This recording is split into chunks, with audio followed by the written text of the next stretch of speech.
What's up, pals, and welcome back to another episode of The Passion Project, the podcast for multi-passionate creatives and people who want to live a more fulfilling life, where every week you'll be hearing inspiring stories from passionate people and tangible advice to help you build the confidence you need to step out of your comfort zone and into your passions. So let's go.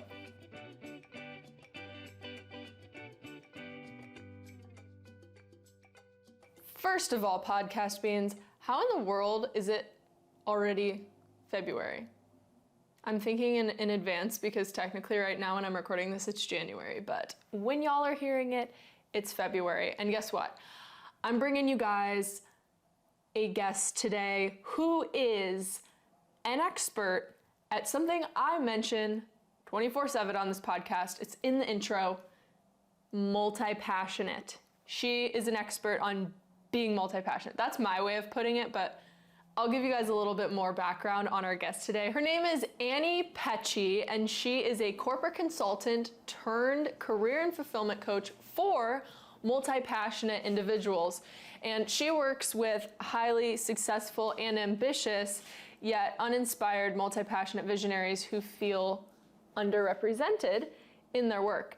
And she helps these individuals to kind of attune their unique skills and genius to leverage their multi-potentiality and design fulfilling, agile, high-impact careers. A lot of the stuff we talk about today, I wish I had known when I was in high school. I wish someone had told me this when I was in high school and in college. And so, to be honest with you guys, I learned a lot in this interview. So I think you guys are gonna love it. Well, Annie, welcome to The Passion Project. Hi.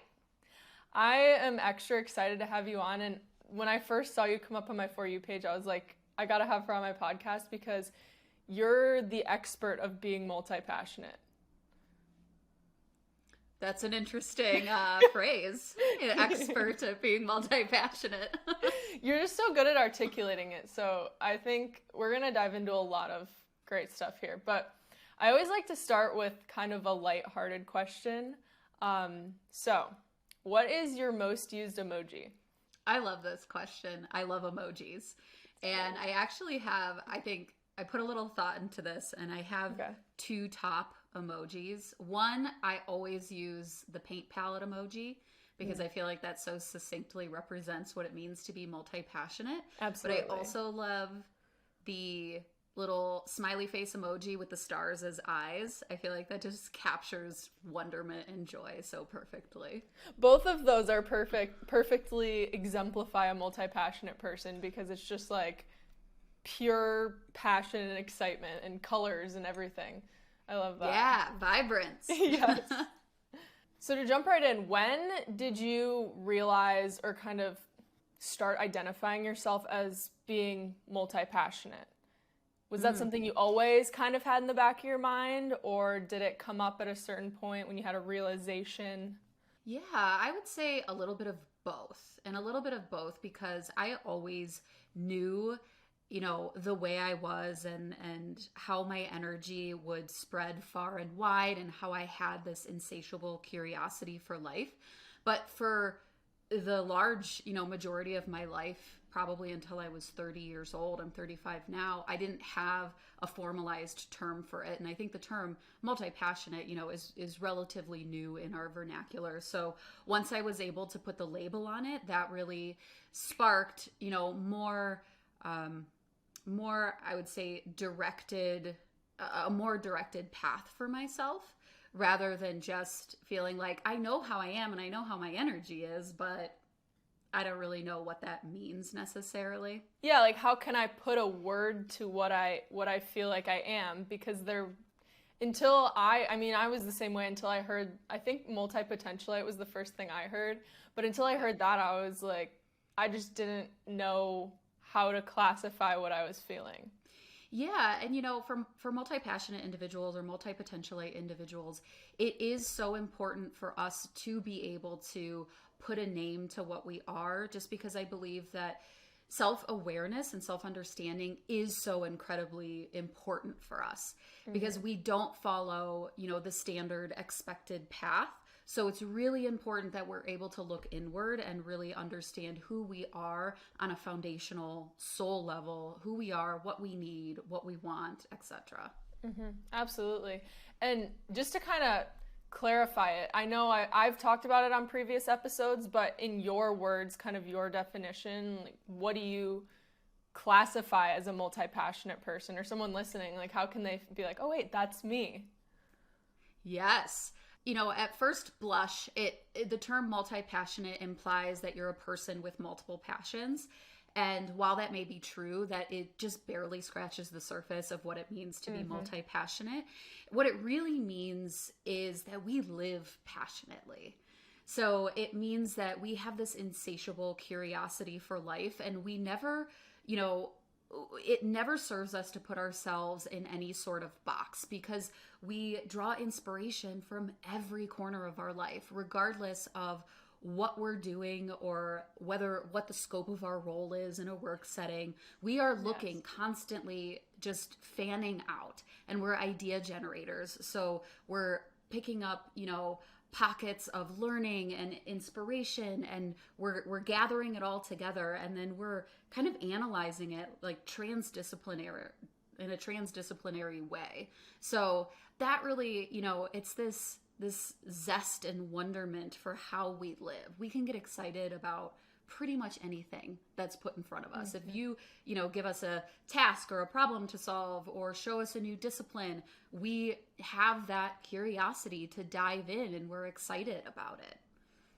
I think that is another layer to it, and I think that's why personally I stayed stuck in the typical path and thinking, why am I so different here? Because not only do we as multi-passionate people have a lot of interests, but like you said, there's the layer of what's put in front of you. You're going to do it well, and you're going to get it done, and you're going to be passionate about it, whether or not like you would have been passionate about it on your own. And I know, hearing your story, I want to talk about your story as well, because I related to this part so much. But tell us about like your corporate career, and how did that lead to where you are today? Because you were in corporate for 13 years, right? I was, yes. And, I'm going to trace all the way back to college. So when I was in college, picking a major felt so stressful to me, because I felt like, how am I expected to pick a major when I don't even know what I want to do? And in a specialist world, when we pick a major in college, or if we, head straight into the workforce out of high school, or whenever we enter the workforce, we're expected to pick a singular discipline, a specialization based on what we think we'll like. And in college, I was in this position, and I'm sure many of us are, I'm sure you were there, where it's like, I don't know yet what I like. I don't have the experience and the understanding quite yet. So in college, I toggled back and forth between majors, between design and business several times. And really, where I landed was, I'm just going to pick what I know is safe. So I entered into I think the a lot of workforce. people end up doing that, where they just pick what feels safe. It's funny that you did business and design, because those were the two that I did too. I ended up picking marketing and minoring in graphic design, because I was like, I felt passionate about the art, but I would Google like, average salary or like stuff like that. And then I'm thinking, well, that doesn't seem like the safe option. So that's where that marketing layer came in. But at the same time, that was almost a safe option, because there's so many things you can do with it that I didn't feel like I was actually committing to it. Yes. But there's something really important there, and there's a lot of wisdom to that decision, because while it's okay, I'm going to pick this because it's safe, it's still an umbrella path that offers a lot of flexibility. So a lot of room to say, okay, well, I'm going to enter into the workforce, but I'm still going to learn about myself, and I'm not going to put myself in this hyper specific discipline just yet. But at the same time, it still did feel a little bit limiting. Like, I walked into corporate feeling like I'm already leaving part of myself on the table. and I haven't even started my career yet. Yeah. So how in college, how did you take that time to explore? Or did you not? You know, I explored quite a bit in college. I took a lot of extra classes and really just cast a wide net, and that followed me into my corporate experience. So when I walked into corporate, you know, I immediately entered down a pretty specific path that bloomed into corporate consulting. So that's a bit of an umbrella as well. I got a lot of eclectic experience, but my approach, before I knew what I really wanted and I was able to hone my vision with confidence, my approach was, I'm going to cast a wide net. I'm going to raise my hand for every opportunity I can find, and that, you know, that people will accept me on. And I became known as a go-to resource to look to say, you know, Annie, if we bring her on, she's going to learn, she's going to solve the problem, she's going to get it done. So I kind of became, I always called myself a free range employee. I mean, I was in a huge organization. I was all over the place with leaders at varying different levels. Like, I was just everywhere. Yeah, you're almost doing the yes theory. Like, where you're just kind of, I've seen people do that on social media, where it's almost a thought experiment or a way to, I don't know, rework your mind or push yourself out of your comfort zone to just say yes to everything. But that's kind of your life. I also feel like I kind of went through the same thing too, where you're just trying to do as many different things as you can. How did you do that and feel okay with it? And not like you were doing something wrong? Or did you kind of feel like, oh, is this the right thing? Or should I just be sticking to one thing? I went back and forth. You know, at times I felt like, you know, what am I doing? I'm not drilling down and really creating this exponential success that I crave and that you see when people, you know, ultra specialize early. But at the same time, I always knew, and, you know, every time a leader or a manager would ask me, what's your 5-year plan? I would shrivel up inside. And my response was always, I don't want to know what I'm going to do in 5 years. It's scary to know the future and feel like you know what's going to happen. It's more scary. It's more scary to know or to try to anticipate, I think, than just let yourself, you know, be open. And I think, you know, when you're young and you're early in your career, it's important to do that so that you can learn about yourself and you can really create this like repository of information for yourself. And that's what I did. I just had to trust myself. I had to trust that every opportunity I'm taking on is valuable because it's helping me learn who I actually am and what I actually want. Yeah, and it doesn't always look so straightforward when you're kind of crossing disciplines, but I've noticed that as well. Like, I'll sign up for a program that's for one specific thing, but then I'll realize that whether or not I applied it exactly how I was supposed to apply it, it'll end up translating in some unknown way that I would have never expected, doing something completely different. But that experience was valuable in, you know, you never know in what way something can be valuable when you're multi-passionate and when you're crossing disciplines like that.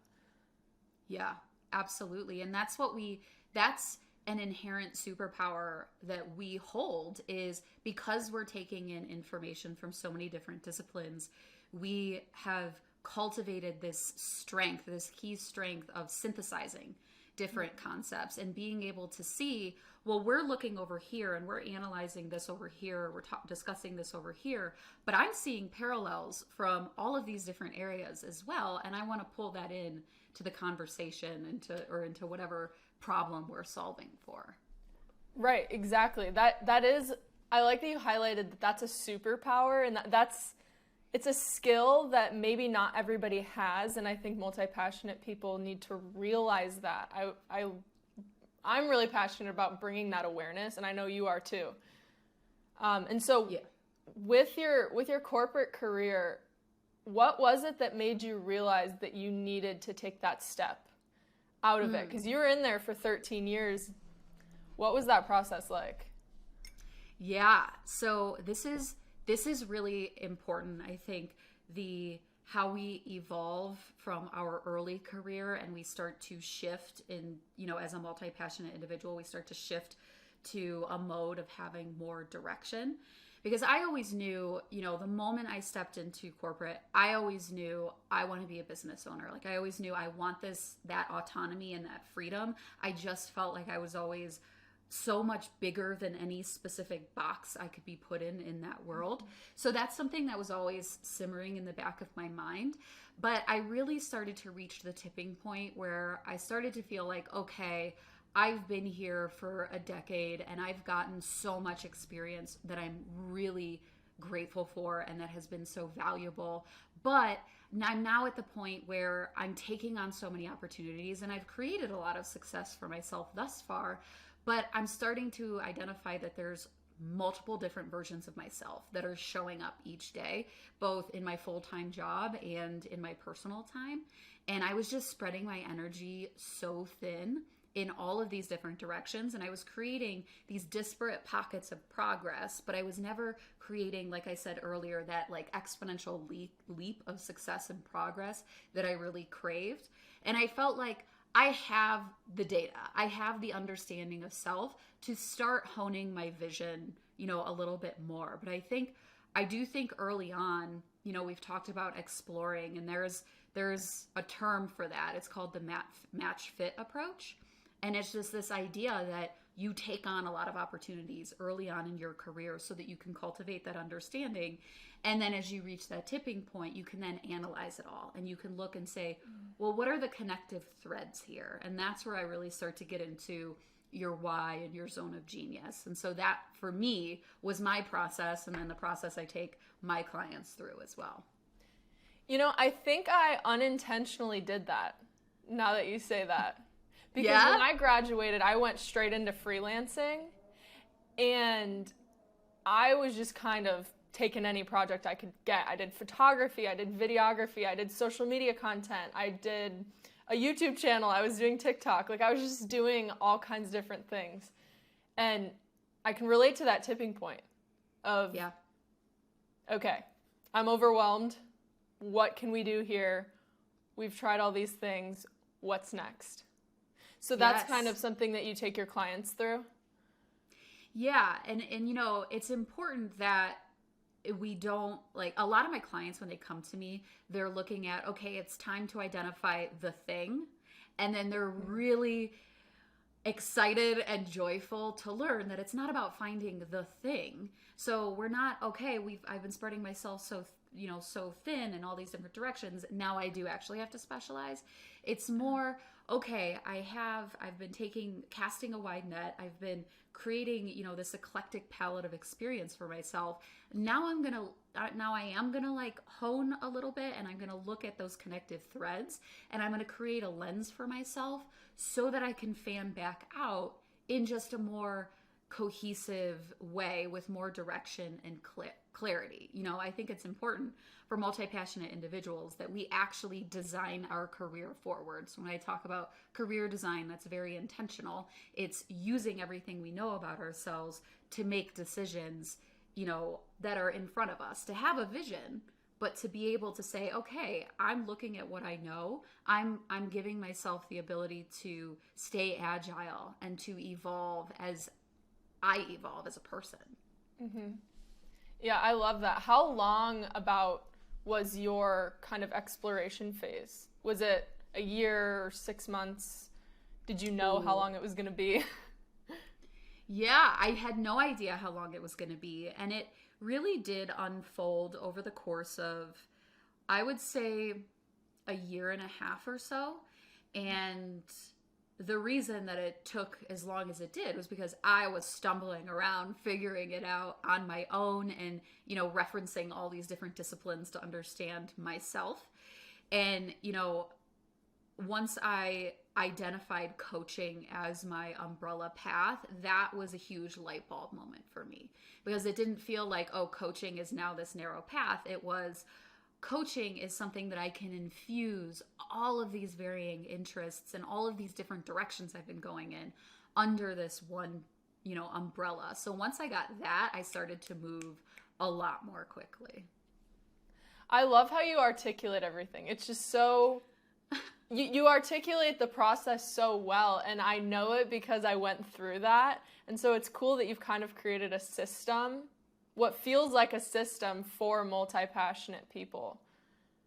So I appreciate that. So after you went through your exploration phase, that was kind of when you started your coaching practice, because you realized that was the umbrella thing, and that's where you could kind of tie all these things in. Yeah, so I enrolled in my coaching certifications while I was still in the corporate world.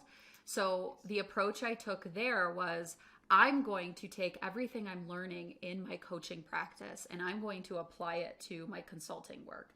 And so this was really, formalizing what I had done all along, but now I was just getting a toolkit that was just a lot more that I could understand. There was a framework there.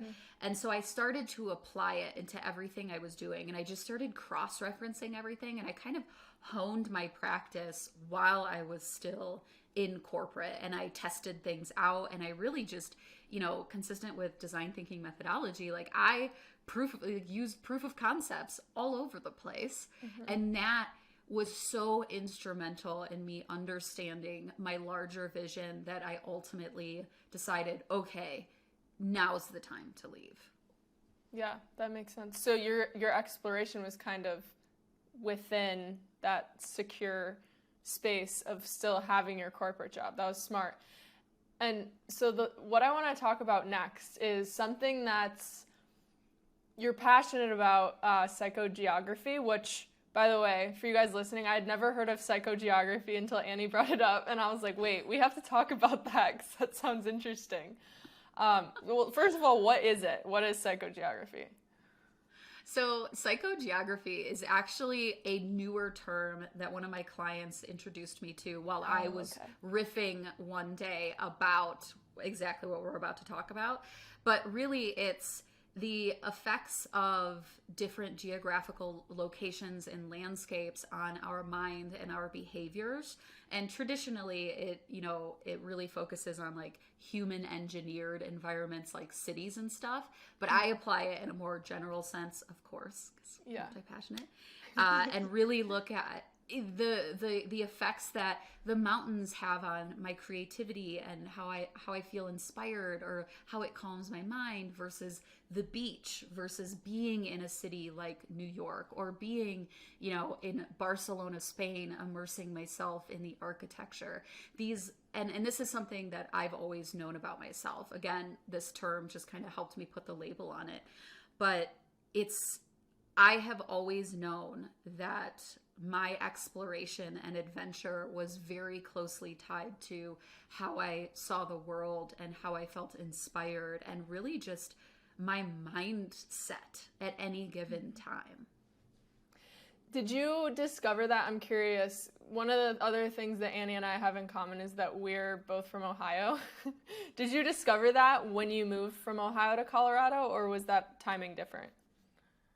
So I knew it well before I moved out to the mountains. I had known since I was a teenager that I wanted to move out to the mountains, that I wanted to immerse myself in that landscape.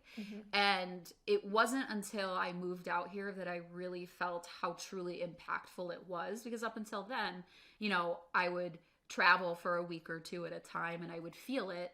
I would feel all those effects. But now, I've been out here for 2 years and I've been able to really experience like the long-term positive impact of being somewhere that is so meaningful to me. Because again, multi-passionate individuals, we live passionately. So when I say we draw inspiration from every corner of our life, that doesn't mean the information that we're consuming. It also means the environments that we're putting ourselves in.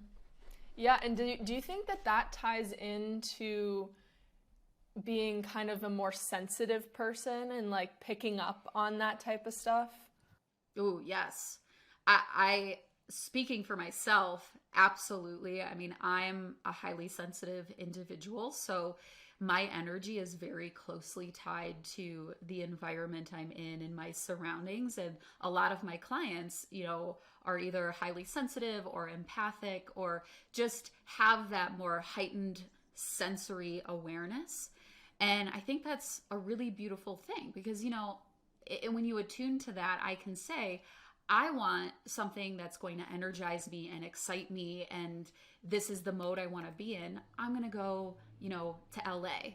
Or if I know I really want to be in a mode of deep thought and I want to intellectually wander, I might go out somewhere, a cabin in the woods and go hiking and just really be in that peace.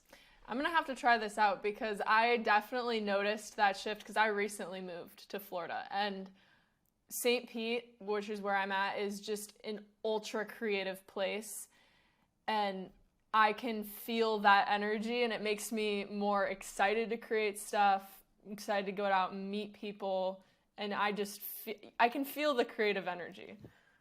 Yes. I feel that way. I went to Santa Fe, New Mexico for my first time a couple months ago, and I felt that immediately before even getting out of the car, feeling the energy of where you're at and the creativity. That's awesome. So yeah, if you're listening and you've never heard of psychogeography, but you've maybe felt this feeling, that's what you were feeling. It all makes sense now.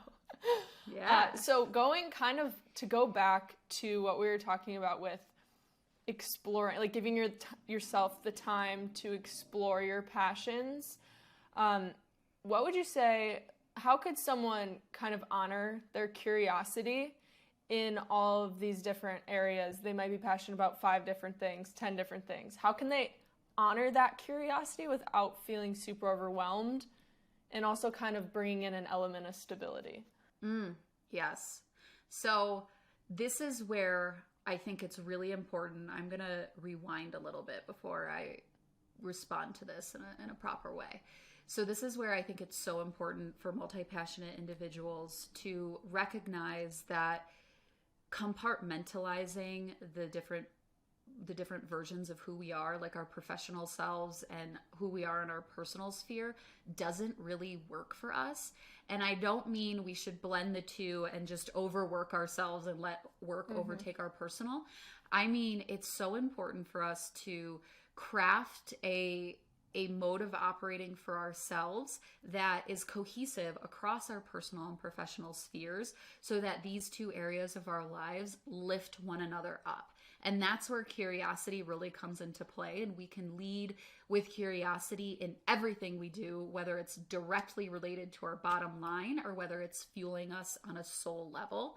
So when I think about, points of curiosity that fuel me on a soul level, I think about taking a day off and going snowboarding and just allowing myself to do something that I love and that I've loved for many years and that just lets me clear my mind. That's one of the best things I can do when I'm in strategy mode in my business.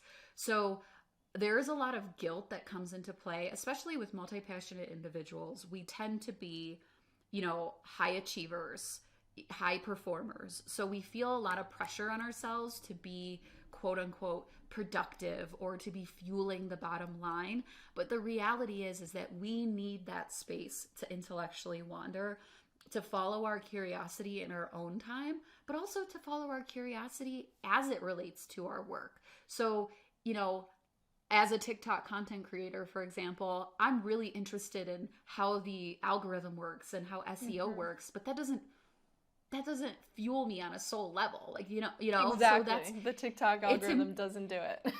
Yeah. So it's important to be able to delineate, okay, where is this point of curiosity leading me and why?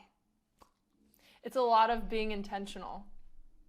Very much so. That's everything.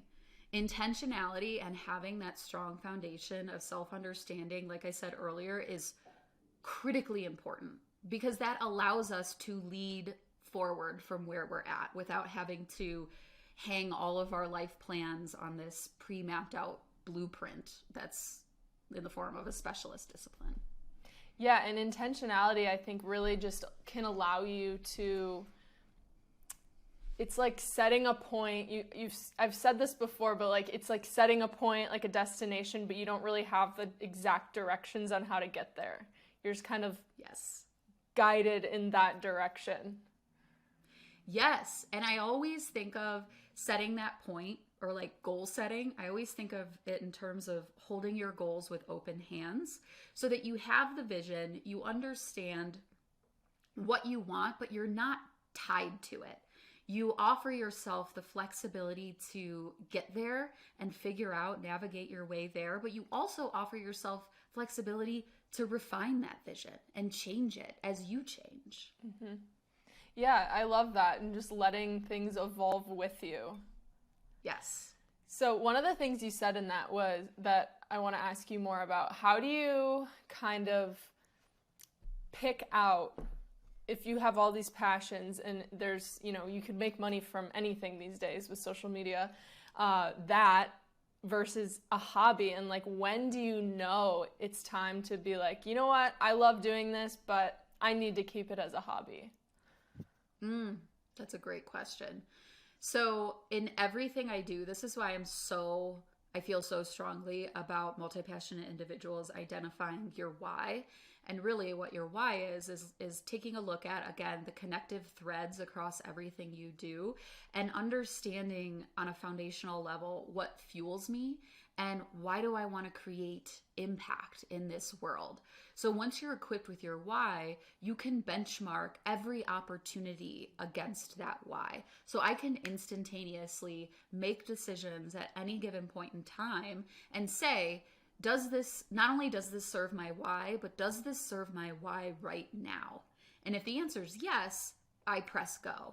If the answer is not right now, that doesn't mean I throw it out the window. It means I might just slot it on the shelf until the time is right. So that helps me prioritize without feeling like I'm throwing all my options out of the window. I'm prioritizing and maintaining optionality. So that also, feeds into my hobbies as well, because something that is a hobby right now might become something that is a revenue generator later on, or it may never become one. And I get to maintain that optionality around it based on who I am and where I'm at right now and the scope of whatever I want to be working on. Yeah, so almost kind of the same thing you said right before that of, don't pigeonhole yourself into this is a hobby forever. It could be a hobby now, or it could, turn into something you make money off of, or vice versa. I love that. Yeah. And, there might be something that's a hobby that becomes revenue generating and then becomes a hobby again. Yeah, because a lot of times it happens on accident, I notice. Like, when people on social media are starting their new business, or maybe they're just painting something for fun, and then they're like, oh my God, everybody loved my painting. I can sell a ton of these, whatever it may be. But I think what you said is super important, to keep that open for exploration, just like everything else. Yeah. Yeah. And if you experiment and it's not what you wanted it to be, or you feel like, no, I want to protect this hobby and this is just for me, you can back off of it and change directions. Yeah. So I want to take a little bit of a turn here. So I'm excited to see how you answer this. What is your take on niching? Ooh. So niching is so contentious, especially in our online world. And I find it so interesting. If there was one word that I could banish from the dictionary, it would be niching, just because it does cause so many people so much inner turmoil. But I actually love the idea of niching, and I'll explain why. So, if you're on social media often and you consume a lot of content about creating, you probably already know that there are kind of like two definitions for niching. One is hyper specific, and it's that you create content based around a singular area of focus or singular discipline, topic, whatever. And then there's another camp that says you are the niche.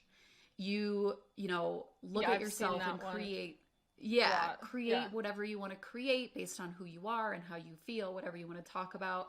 So there's one that's very narrow and one that's very wide open. And I don't believe that either of those work for multi-passionate individuals. And the reason why is first of all, that's very binary. That's a very black and white view of niching. I tend to like to look at the gray area and look at the area in between. So obviously, for obvious reasons, I think we know why niching, down to one specific area of focus doesn't necessarily work for multi-passionate individuals. It's claustrophobic. It's the box. We don't want it. I would, if I had to pick between the two definitions, I would lean toward you are the niche because it is more expansive. But here's the problem as it relates to multi-passionate individuals. There's actually two issues that I see with this. One is multi-passionate individuals who have been swimming against the specialist current for our entire adult lives. We have trained ourselves to fit in, to wear many different hats based on the environment and the room that we're in. So to say you are the niche feels like more pressure to perform and to be who, you think, if I'm on TikTok, then I think I need to be this person. So that's already just, pressure that we've been navigating for our entire lives. And we want to be able to show up authentically and as who we are. The second thing is, you are the niche is great because it doesn't put you in a box, but it's also too wide open. So yeah, it's like, where do I even begin almost? Yes. And my clients, when they come to me, and this is where I was too, they feel completely overwhelmed by optionality. I have a million ideas at any given time. So how do I choose what to talk about any given day? So when I look at niching, I encourage people to look at what is, again, the umbrella? What is the connective thread across? It's similar to the why. What is the connective thread across everything you do? So it might be your personal mission.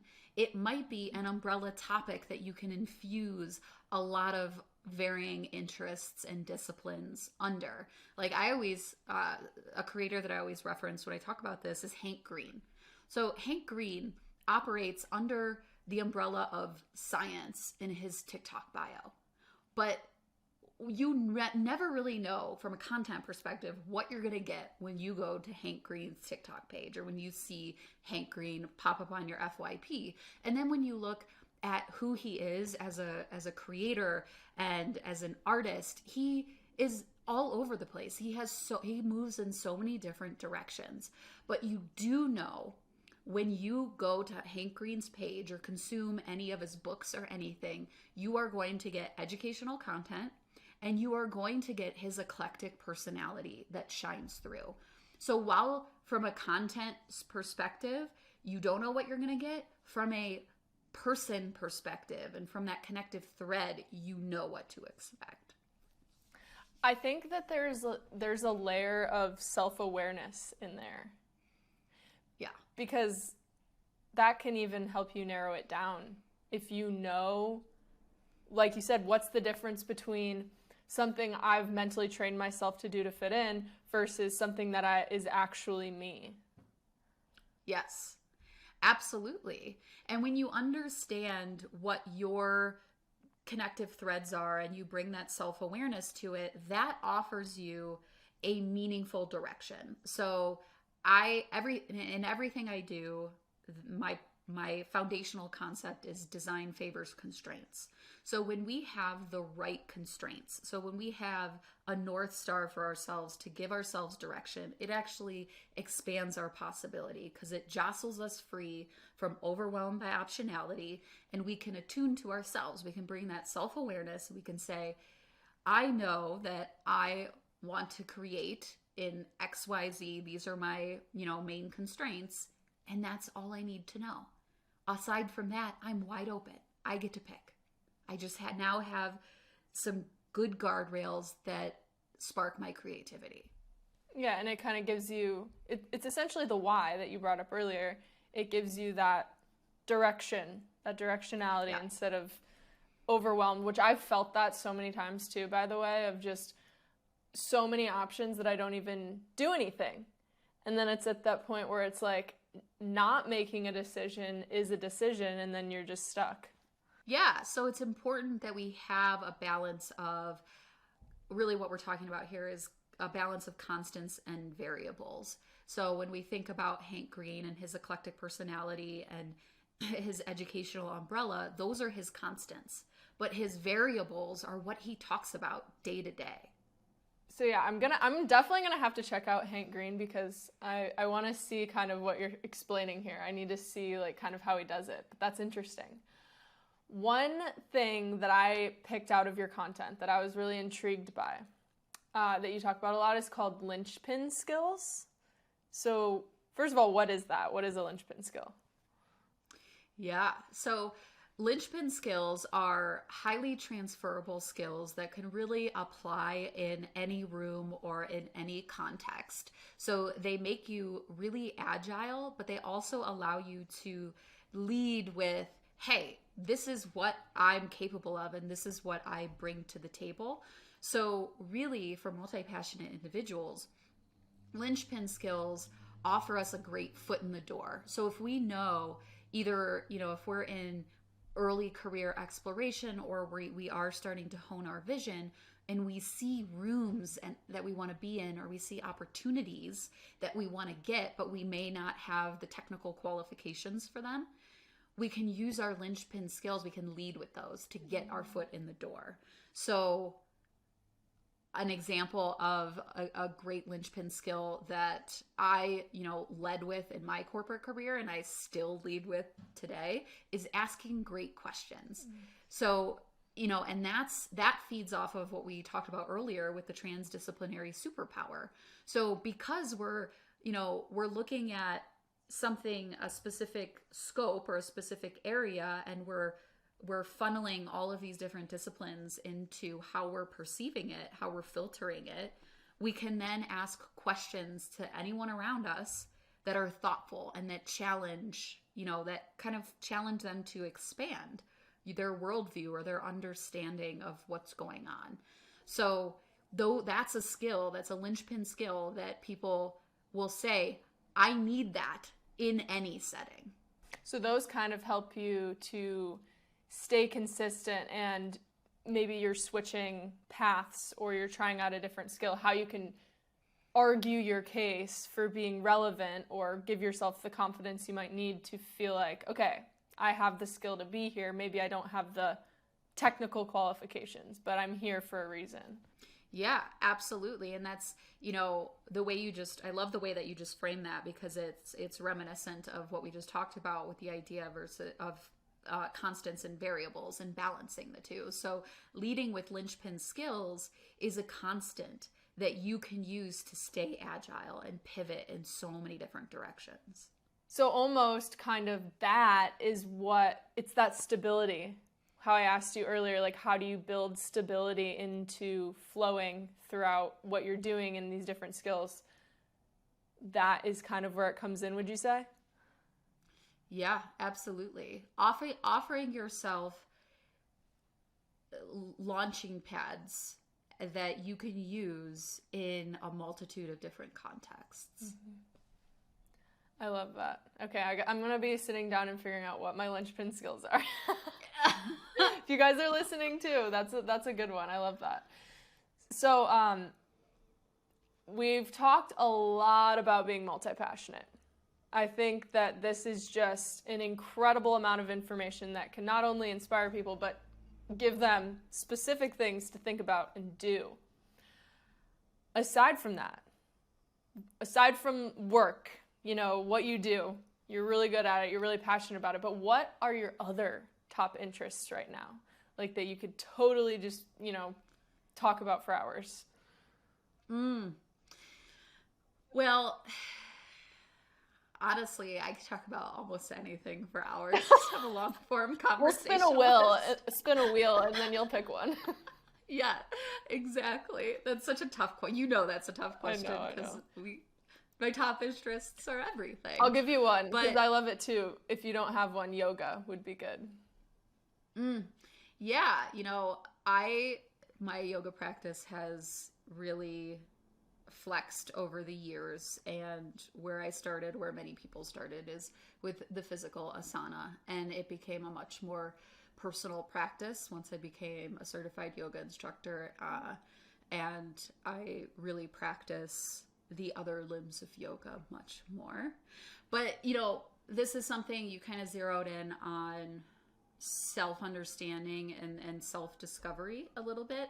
And that's kind of where I'm camped out right now. Like, I'm really interested in understanding me on a new level. So, and the reason for that is because when I left corporate, something I did not expect and I did not see coming is how much undoing would be required. Like, I didn't realize until I left the corporate world how much my sense of identity had been tied into that world, and how I had let pieces of myself fall away, and I had let that world influence the person I had become.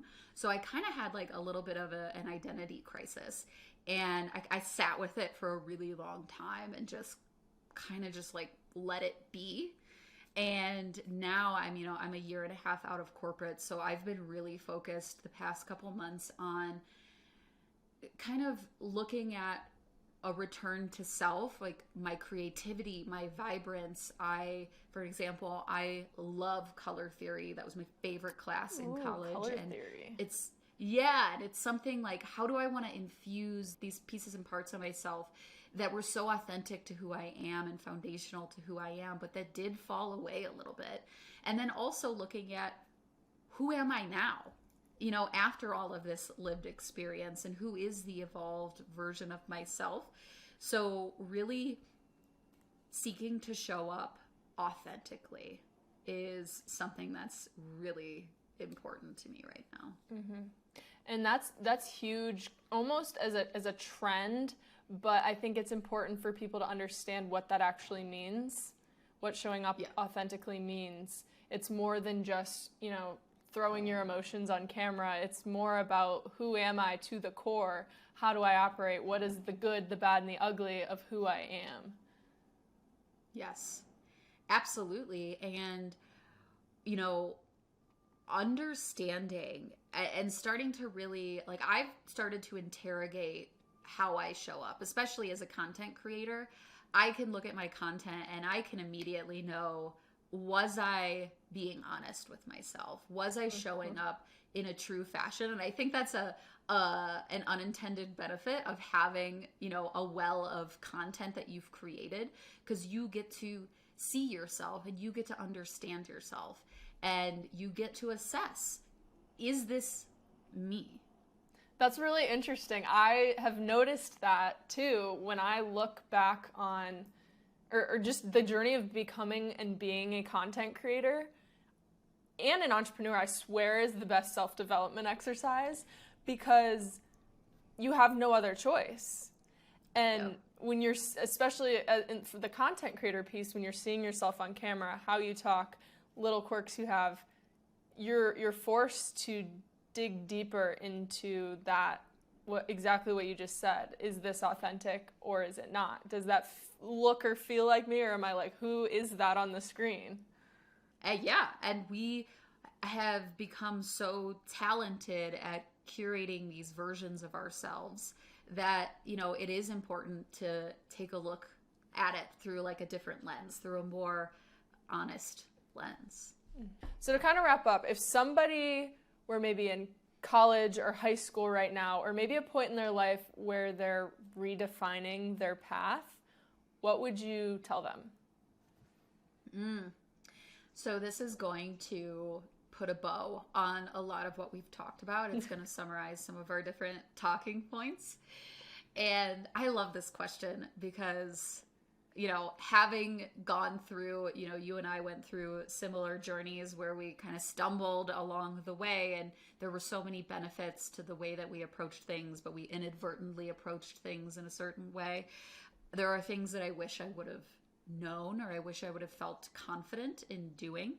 And that is experimenting.